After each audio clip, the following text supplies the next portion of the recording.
Muito bem, boa noite a todos aqui presentes, aos amigos que nos acompanham através das redes sociais.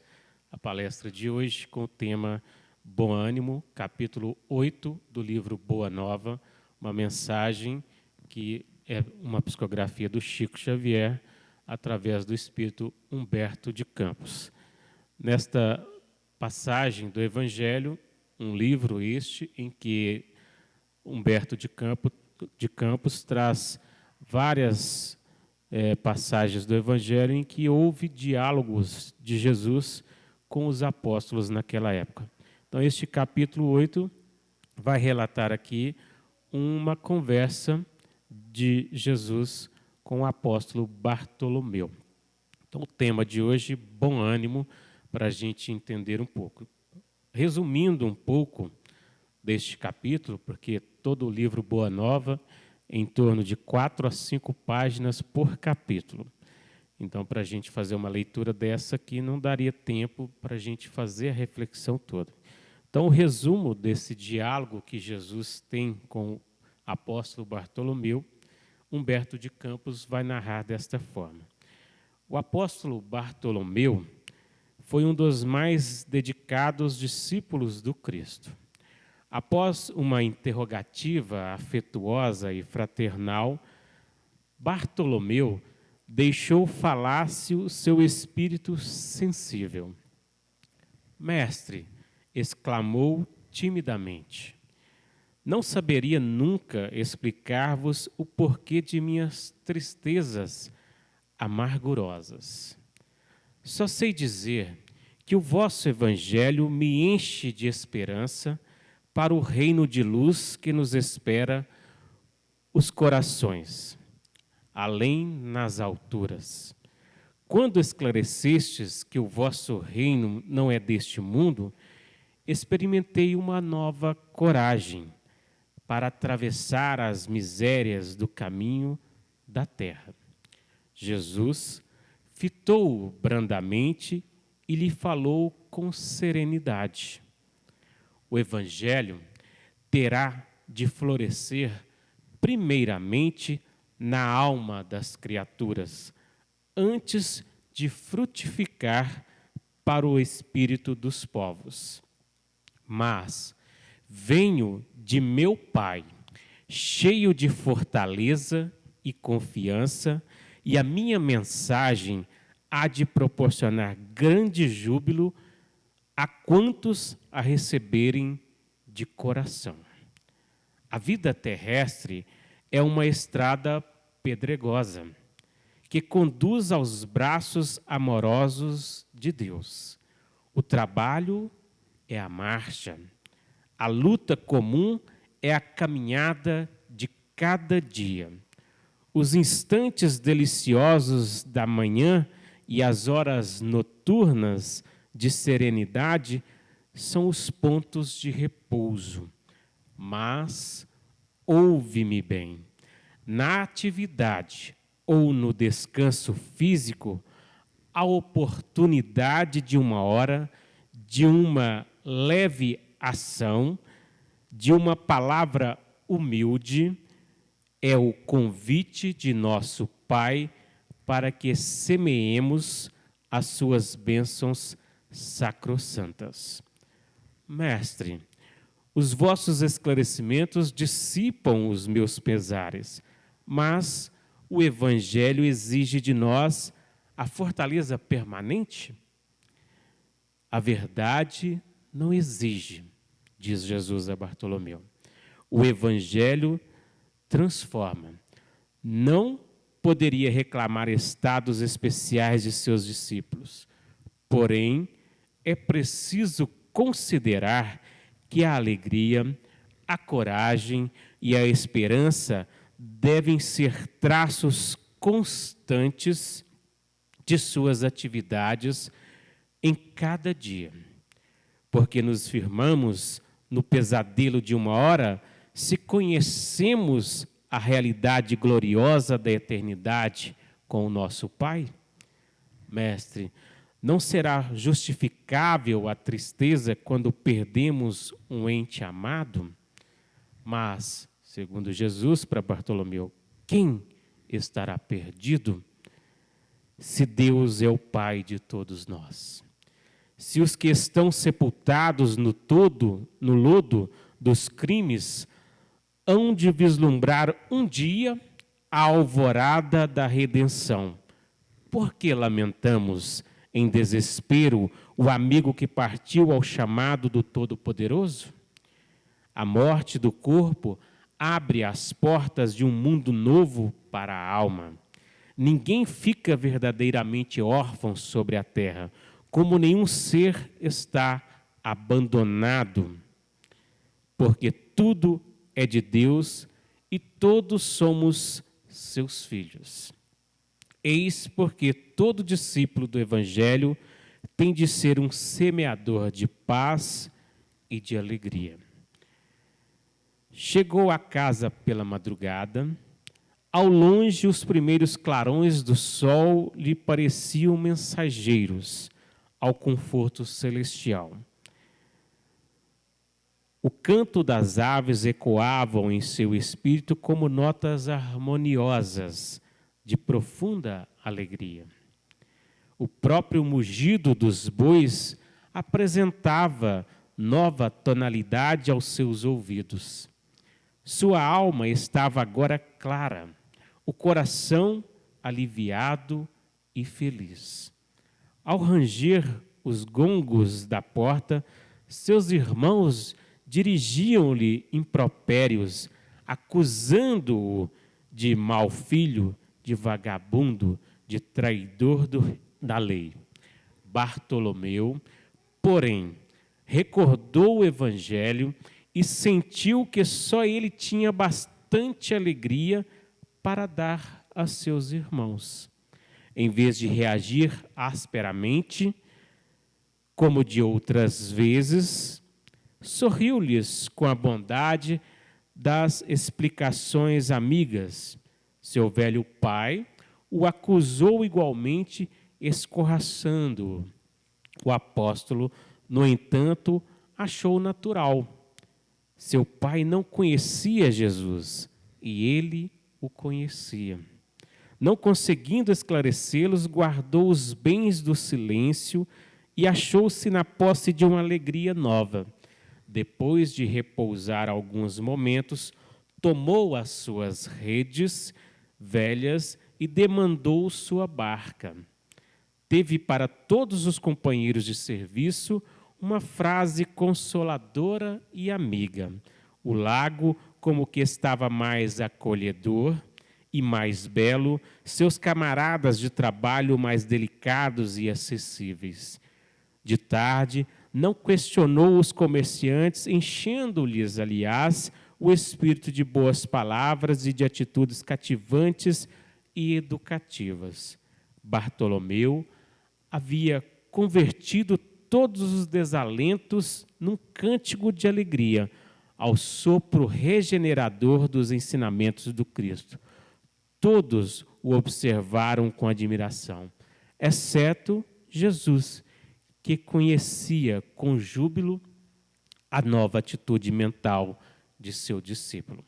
Jesus começou a pregar a boa nova e, a certa altura, contou, conforme a narrativa de Mateus, que o reino dos céus é semelhante a um tesouro que, oculto num campo, foi achado e escondido por um homem que, movido de gozo, vendeu tudo o que possuía e comprou aquele campo.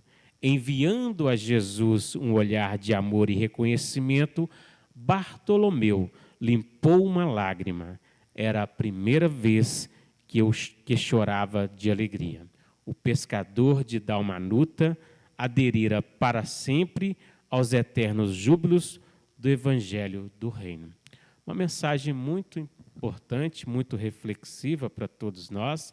Aqui apenas o resumo desse bate-papo, vamos colocar assim, entre Jesus e o apóstolo Bartolomeu, nesta narrativa, através do espírito Humberto de Campos, no livro Boa Nova, na psicografia de Chico Xavier.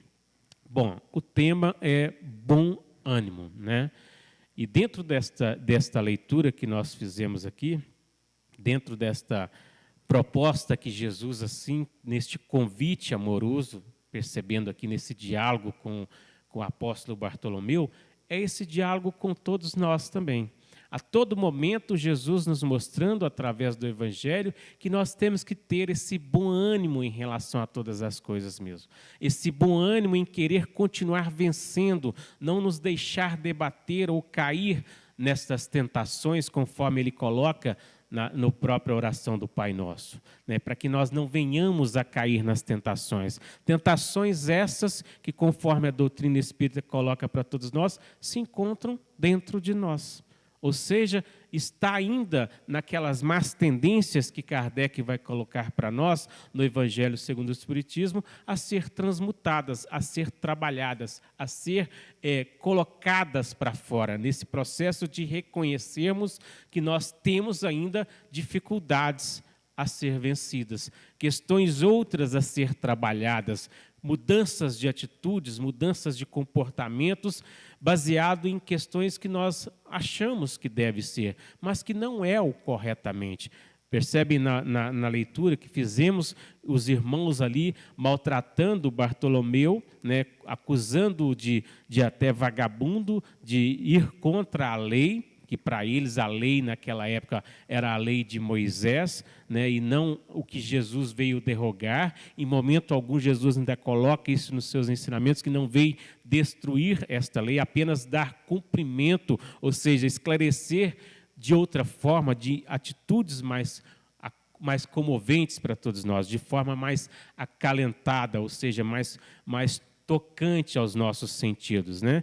Então, em momento algum, Jesus veio derrogar essa lei, veio aniquilar com o que Moisés trouxe, simplesmente dar cumprimento à lei conforme Jesus coloca. Então, o que vem a ser esse reino de Deus? O que vem a ser para nós esse reino de Deus, né? Em várias passagens do Evangelho, em várias parábolas, Jesus nos fala sobre esse reino de Deus ou reino dos céus.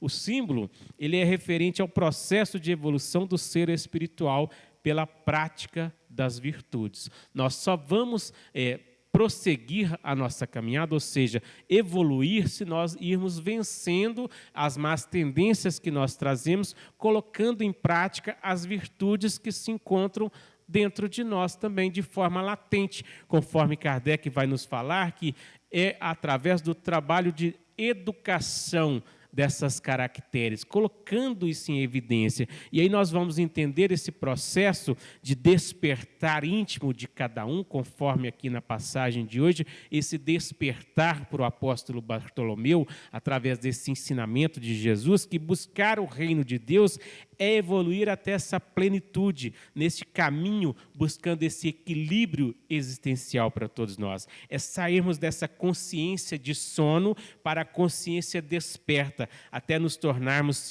seres existenciais. Não apenas viver, existir, porque nós existimos em tantos outros momentos, em tantas outras épocas da nossa existência, conforme a doutrina espírita vai nos colocar, nós somos seres reencarnantes. Estamos aqui de novo buscando, através de, conforme Jesus coloca, só sairemos daqui depois que quitarmos o nosso último ceitil. Que vem a ser esse ceitil? Nosso último deslize, nosso último equívoco, nosso último engano, vamos colocar assim. Ou seja, a reencarnação é a oportunidade de reparação. Nós, conforme na parábola do filho pródigo, em algum momento da nossa existência, nós rebelamos contra a lei de Deus, contra Deus, e fomos viver a nossa vida de qualquer maneira, levando uma vida sem sentido, fazendo o que quisermos com as nossas escolhas, porque nós temos o livre-arbítrio. Só que livre-arbítrio é responsabilidade. Por que uma criança, nós não podemos derrogar para ela certas responsabilidades? Porque ela não tem a competência ainda para agir sozinha. Mas nós, nas nossas escolhas, fomos fazer as coisas do jeito que nós quisermos. Exemplo que nós estamos falando aqui da parábola do filho pródigo. Lá fala, o filho pede ao pai a parte que lhe cabe para ir viver a vida de qualquer maneira, afastado da presença do pai, vivendo a sua vida em terras longínquas, de qualquer jeito, levando uma vida sem sentido. E quando é que ele entende que ele estava levando uma vida sem sentido ou sem essa conexão com o Pai? Quando ele cai em si. Na parábola fala, ele cai em si e ele pede ao Pai, dá-me trabalho. Não sou mais digno de ser chamado teu filho, mas dá-me trabalho. Dá-me trabalho, ou seja, me dá uma oportunidade novamente de retornar a este caminho. E o pai, quando ele volta para casa, qual é a atitude do pai? Qual é a atitude que Deus nos convida a refletir sobre isso? Quando nós vamos vivendo a nossa vida de qualquer maneira, sem essa busca que Jesus nos convida do reino dos céus, né? Desse despertar, dessa consciência ainda de sono que nós trazemos, de achar que Jesus veio aqui, encarnou entre nós, morreu na cruz para nos salvar. Até quando nós vamos achar que Jesus já resolveu o nosso problema, morrendo ali na cruz para nos salvar? Jesus não veio salvar ninguém. Quem achar que está salvo a sua vida e pode fazer tudo que achar que pode fazer, levando uma vida sem sentido, fazendo mal ao outro e a si mesmo, vai chegar no mundo espiritual, quando desencarnar, não, Jesus morreu e salvou minha vida, eu posso fazer o que eu quiser. Não é bem assim. Jesus veio nos dar um exemplo, nos mostrando uma atitude positiva de como nós podemos, através desse processo evolutivo, despertar desta consciência de sono, buscando, através desses ensinamentos, o reino dos céus, desfazendo das questões egóicas que ainda trazemos, ou seja, vamos usar o termo mesquinhas, as questões ainda que pelos nossos deslizes ainda, voltados ao nosso orgulho, egoísmo, estupidez, rebeldia. Né? Na pergunta 115 do Livro dos Espíritos, Kardec pergunta se dos espíritos uns teriam sido criados bons e outros maus. A resposta é que não. Todos foram criados simples e ignorantes. E Deus nos deu uma missão. Qual é a nossa missão? A partir desse processo de despertamento da nossa consciência, nós vamos trabalhando os nossos sentimentos, buscando evoluir nessa proposta consciencial e despertando em nós esse reino dos céus. Então, esse processo de evolução, ele é realizado pelo plantio do bem e do amor em nossos corações, conforme vai nos colocar essa missão na pergunta 115, o que gerará a felicidade plena que Jesus assim nos convida. O meu reino não é deste mundo, a felicidade não é deste mundo. Por quê? Porque enquanto nós estivermos buscando felicidade nas coisas externas, o que comprar um carro hoje vai ser a minha felicidade, aí amanhã eu tenho um revés financeiro, eu tenho que vender aquele carro, e aí? Isso é felicidade só nisso? Então Jesus vem nos convidar a buscar esse reino dos céus, né? Essa busca da felicidade. Todos nós, encarnados ou desencarnados, temos essa proposta de buscar o reino dos céus, né? Representando para todos nós essa construção.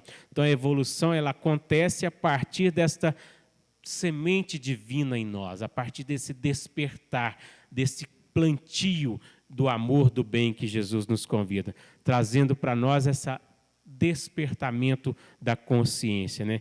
Que independentemente da nossa vontade, isso se cumprirá. Porque nós podemos permanecer estacionados, conforme o filho pródigo, afastado, não querendo isso para nós agora, caminhar nessa direção, mas nós vamos buscar uma vida de sofrimento, conforme o filho pródigo na parábola. E aí, quando nós cairmos em si, quando nós despertarmos para este momento, pode não ser nessa existência agora a condição disso. Aí vamos ter que voltar do ponto que nós paramos.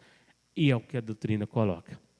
Nós podemos permanecer estacionados, retroagir não, mas você volta para partir do ponto que você parou. É a mesma coisa lá na escola.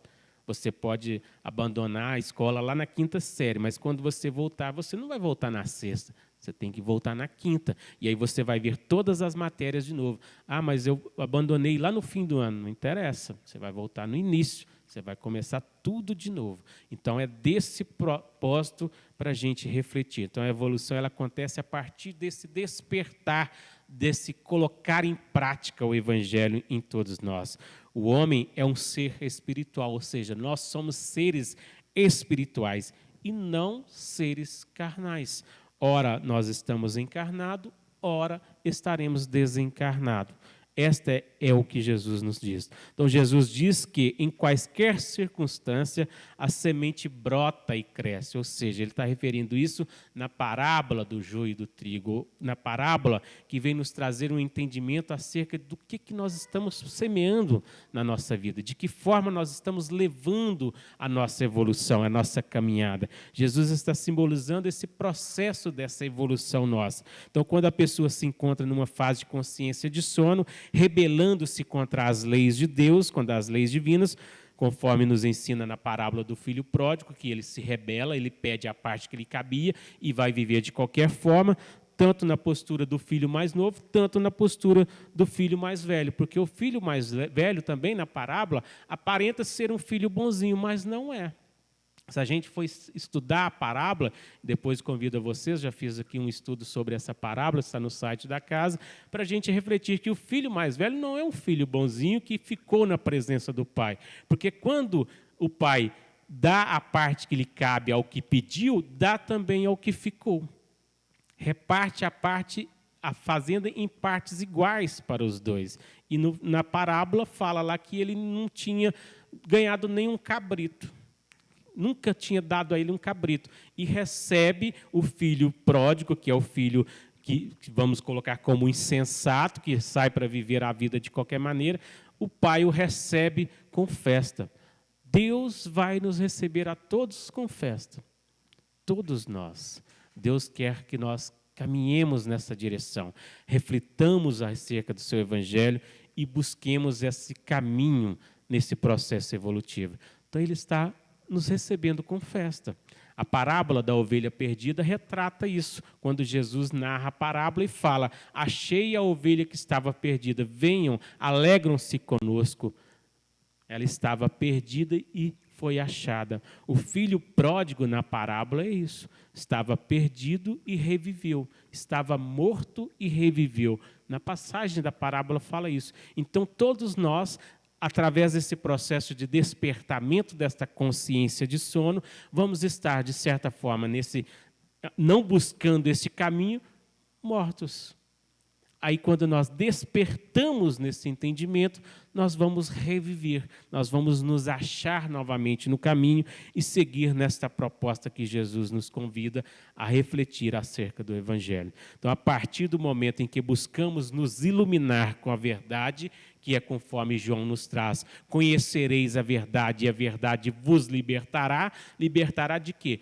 Desse processo que nós mesmos estamos causando a nós em não acordar, conforme coloca popularmente falando, acorda para a vida, acorda para essa realidade, desperta, conforme Paulo coloca, ó tu que dorme diante dos homens, caminha nessa direção. Paulo, com toda a vivência que ele nos traz do ensinamento acerca da vida dele, né, era um perseguidor de Jesus. Quando conheceu Jesus, despertou para um novo entendimento. Olha a mensagem que ele pergunta para Jesus: que queres que eu faça, Senhor? É o mesmo processo que Jesus fala para Maria Madalena, quando ele coloca: se ninguém te acusou, se ninguém te condenou, também não te condeno. Vai, não peques mais. Então, esse processo para todos nós, que queremos que Jesus faça por nós.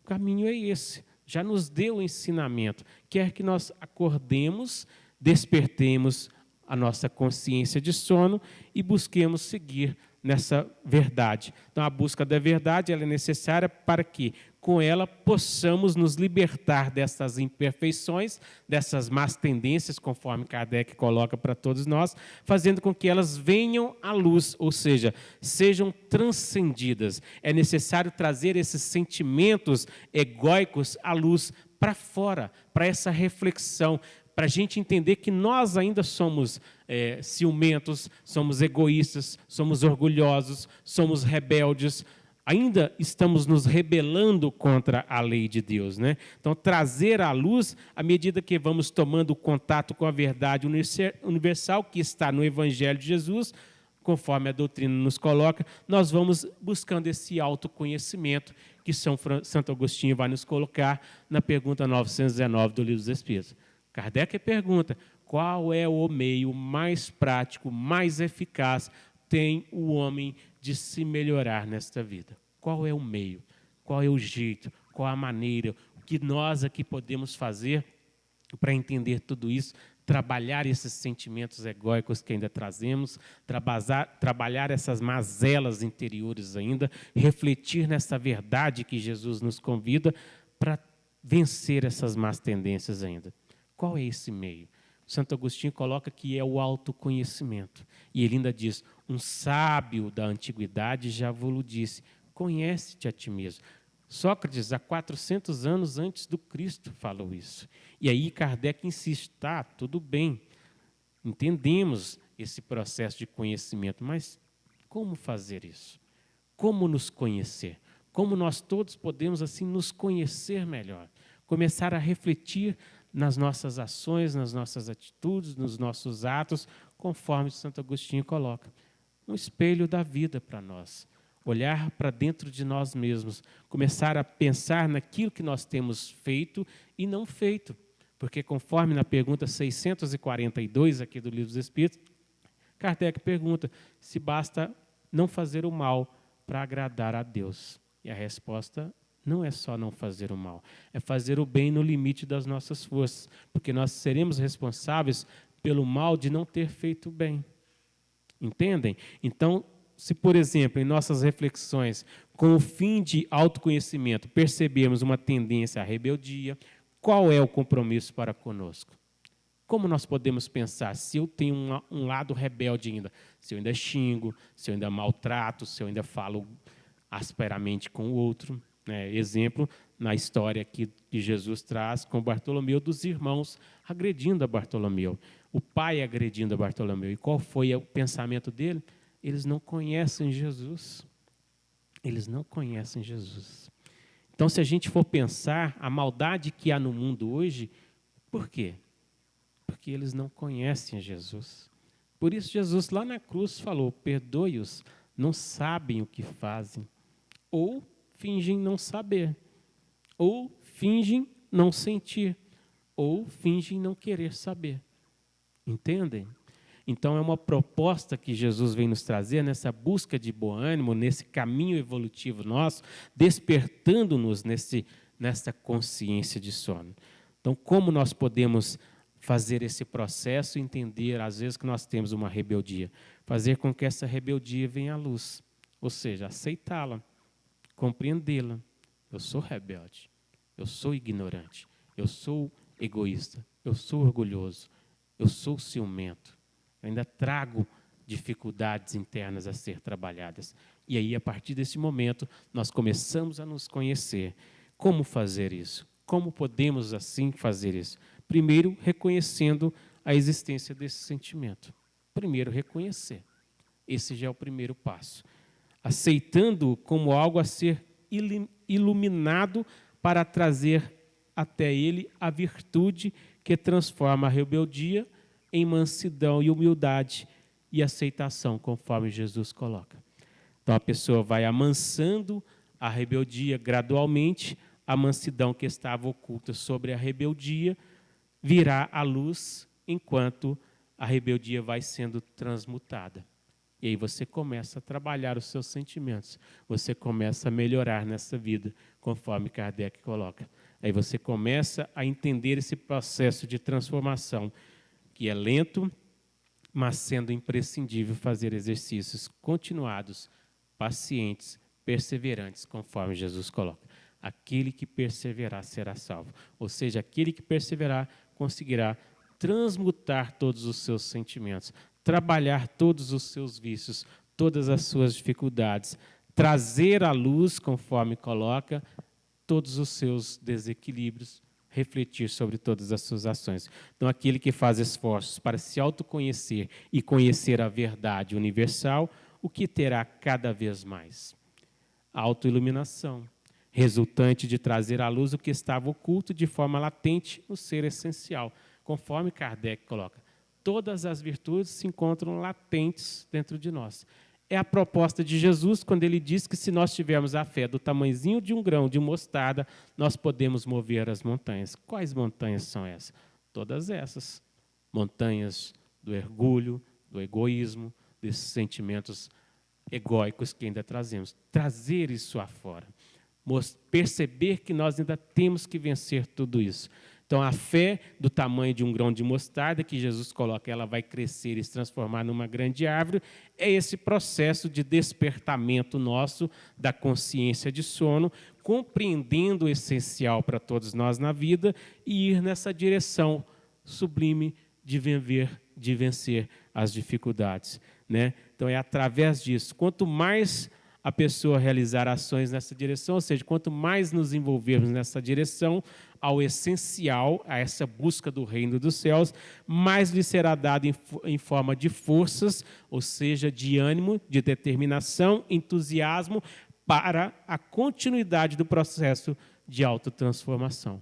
Quanto mais nós vamos percebendo que nós temos que trabalhar, mais nós temos que despertar e continuar essa proposta evolutiva nossa. Conforme lá Jesus coloca nessa narrativa do Evangelho, juntamente com Bartolomeu, quando ele descreve assim: o Evangelho terá de florescer primeiramente na alma das criaturas.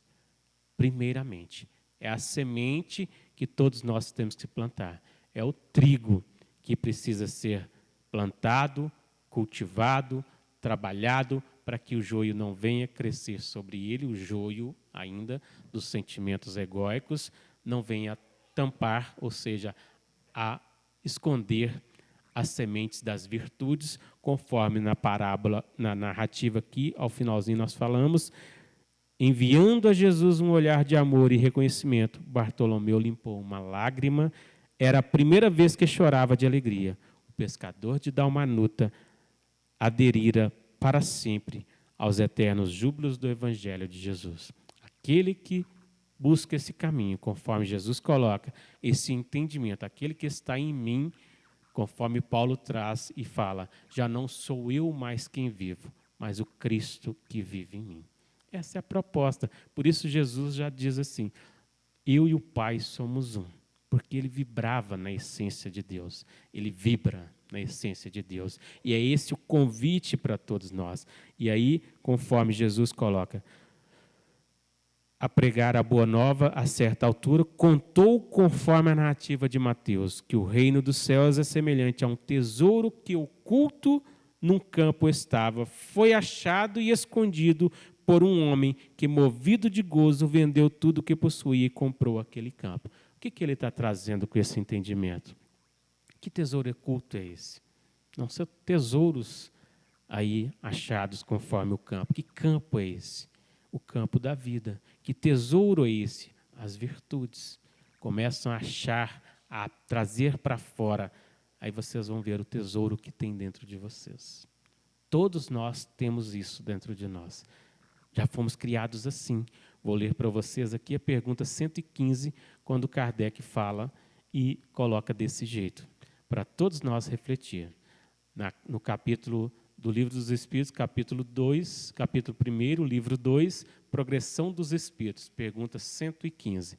Entre os espíritos, alguns foram criados bons e outros maus? A resposta, Deus criou todos os espíritos simples e ignorantes, quer dizer, sem ciência, deu a cada um determinada missão com o fim de esclarecê-los e fazê-los alcançar progressivamente a perfeição para o conhecimento da verdade e para aproximá-los dele.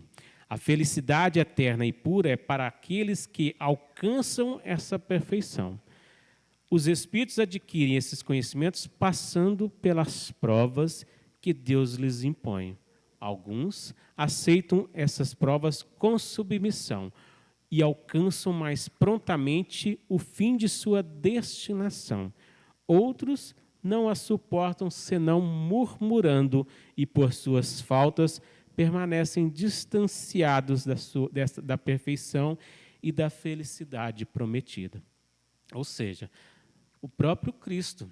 Não venham achar que Jesus já foi criado perfeito. Não. Todos fomos criados simples e ignorantes. Aqui entra Jesus nesse processo que aceitou o submisso. Foi despertando, trazendo esses tesouros à tona e trabalhando os seus sentimentos desde o início. Se nós, em outras eras, tivéssemos prosseguido assim, já estaríamos hoje, conforme Jesus coloca, nas moradas mais evolutivas que se encontram.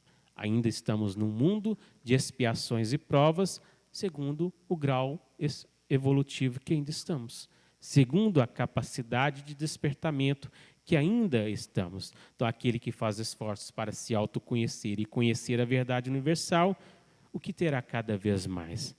A autoiluminação, resultante de trazer à luz o que estava oculto de forma latente no ser essencial. Isto é, as virtudes para que possa transmutar gradualmente os vícios egóicos. Quanto mais a pessoa realizar ações em direção ao essencial, mais lhe será dado em forma de forças, determinação, entusiasmo para a continuidade do processo de autotransformação. Porém, aquele que parece virtuoso, mas que mascara as suas deficiências, mantendo-as muito bem escondidas por uma aparência de virtude, aquilo que não tiver desenvolvido as virtudes essenciais e aquilo que ele aparentar ter as pseudo-virtudes, que mascaram as imperfeições, será, sem transformá-las, lhe será tirado. Ou seja, conforme Jesus coloca, a quem mais tem, lhe será dado. Mas tem nesse processo. Quanto mais você trabalha, é igual na parábola dos talentos. Por que a um deu só um talento? Porque ele ainda não tinha capacidade evolutiva para entender essa proposta de Jesus e trabalhar essas virtudes nele. Que são os talentos? Essas virtudes. Todos nós reencarnamos com um propósito evolutivo. Conforme Jesus coloca, conforme foi colocado aqui na pergunta 115, com uma missão. Qual a maior missão que temos nós nesta vida? Se cada um entender com esse processo de despertamento das virtudes e começar a analisar nesta autorreflexão que Santo Agostinho nos coloca, de ir nos autoconhecendo, vamos ver qual é a virtude principal que nós temos que trabalhar. Qual é a maior virtude que nós temos que trabalhar? Dentro daquele ego mais exacerbado que ainda trazemos. Como exemplo aqui nós demos em relação à rebeldia. Qual é a virtude que vai transmutar a rebeldia? Discernimento, mansidão, humildade. Né? Então, já começar a partir disso, começar a se perceber nesse processo.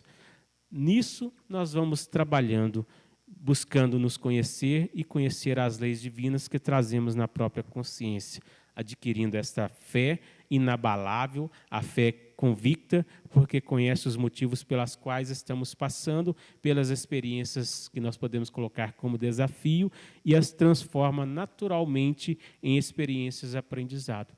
Tudo para nós são aprendizados. Todas as experiências que vivenciamos são desafios para o nosso aprendizado, né? Tornando esse jugo de nossa vida mais suave, conforme Jesus coloca, e esse fardo mais leve, seja numa expiação, seja numa provação. As experiências, desafios, são dádivas da vida que Deus nos oferece. Não para que soframos, mas para que expiemos ou provemos a nossa fé. É isso que Jesus nos convida. Como nós vamos provar a nossa fé? Por exemplo, se você tem medo do escuro, como que você vai trabalhar esse medo? Enfrentando o escuro. Não é assim? Ou você vai ficar com medo do escuro e ficar com a luz acesa a noite toda?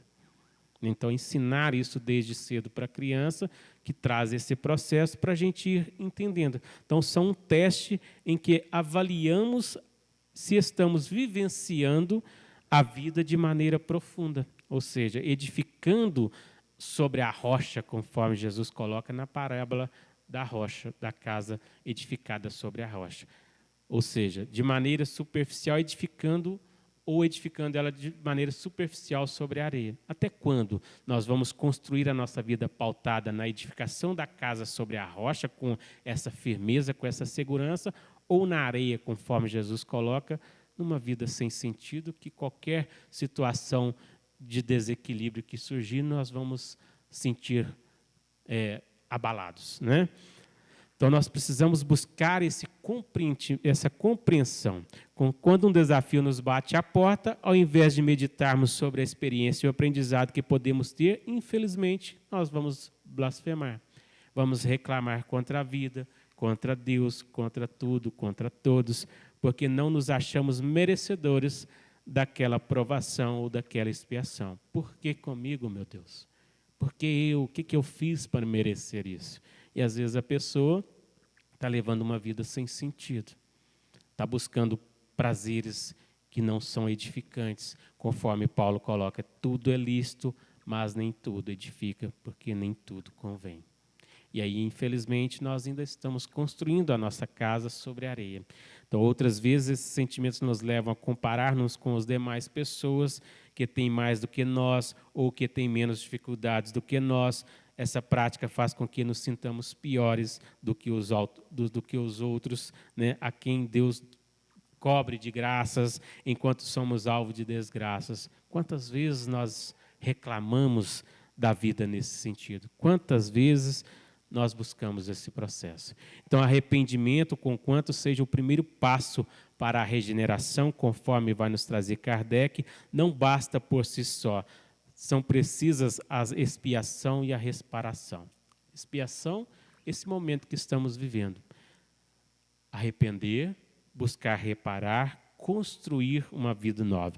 Então, arrependimento, expiação e reparação constituem, portanto, as três condições necessárias para apagar os traços de uma falta e suas consequências. Não basta para a pessoa que atirou contra alguém ser colocada lá na prisão e falar que está arrependida. Ela tem que passar por isso. Ela tem que trabalhar esses sentimentos. É esse o processo. O arrependimento suaviza os traços da expiação, abrindo pela esperança o caminho da reabilitação. Só a reparação, contudo, pode anular o efeito, destruindo-lhe a causa. Por que tantas vezes nós temos situações, às vezes aí, doenças certas aí, que você vai em médico e não acha o problema, não consegue localizar o problema da sua dor, da sua dificuldade? Porque ela não se encontra na carne física, ela se encontra na alma, ela se encontra no ser espiritual. E aí é o caminho do arrependimento, desse busca que Jesus coloca para todos nós, do auto-perdão. Nós vamos enchendo a nossa bagagem, o nosso fardo, com coisas que não edificam, com coisas que não condizem. Exemplo, uma pessoa fala mal para você, fala mal de você, aí você já guarda aquele ressentimento com aquela pessoa. Toda vez que você lembra daquela pessoa, pensa naquela pessoa, ou vê aquela pessoa, você já se estremece todo. Quem é que está sofrendo com isso? Quem é que está sofrendo com isso?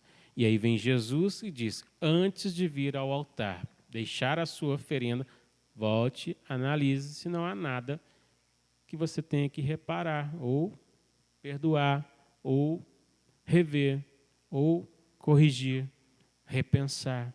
Se não há nada que você esteja trazendo que está te maltratando por dentro, está te magoando por dentro. Liberta disso, conforme Jesus coloca, para que nós possamos suavizar o nosso fardo. Então, o arrependimento suaviza os traços da expiação, abrindo pela esperança o caminho da reabilitação. Só a reparação, contudo, pode anular o efeito, destruindo-lhe a causa. Do contrário, o perdão seria uma graça, não uma anulação. Por isso, perdão é esquecimento das ofensas. Conforme Jesus coloca no Pai Nosso, perdoa as nossas ofensas, assim como nós perdoamos. Será que perdoamos? Será que conseguimos perdoar? Ou da boca para fora e depois ficar aí, deitar para dormir, não conseguir dormir, ficar tendo pesadelo de madrugada, sonhando com aquela pessoa. Reconciliai-vos enquanto estáis a caminhos. Primeiramente, reconciliar com os nossos vícios, conforme falamos, trazê-los à tona, reconhecer que temos eles, trabalhá-los. E aí você vai ver que nessas questões todas, às vezes, uma questão de uma desculpa, de um perdão, resolve qualquer infortúnio. Então, quando cometemos um erro, estamos assumindo uma postura egóica. Essa atitude equivocada pode acontecer por ignorância ou por desprezo ao que é correto. O que continua de certa forma, sendo ignorância, a do não sentir. A pessoa já sabe que errou, mas ainda não consegue sentir isso. Ou seja, sabemos que precisamos perdoar, mas não perdoamos, conforme Jesus coloca lá no Pai Nosso. É o caminho. Esse bom ânimo que ele nos coloca a todo momento é essa construção nova de atitudes novas, buscando reparar, buscando reconsertar nosso caminho. Estamos aqui nesta oportunidade de reparação, conforme a doutrina coloca para todos nós, reencarnados com o propósito de corrigir nosso caminho, reajustar o nosso caminho. Por que às vezes na família tem um familiar difícil lá? Porque nós precisamos amá-lo mais ainda. Conforme aqui na narrativa do pai de Bartolomeu e os irmãos massacrando e ele entendendo. Eles não conhecem Jesus, mas eu conheço. Então eu tenho que ter outra atitude. É essa atitude que Jesus nos convida para quem já o pelo menos conhece. Ok? Espero que tenha dado para a reflexão de todos. Jesus abençoe a todos. Até uma nova oportunidade.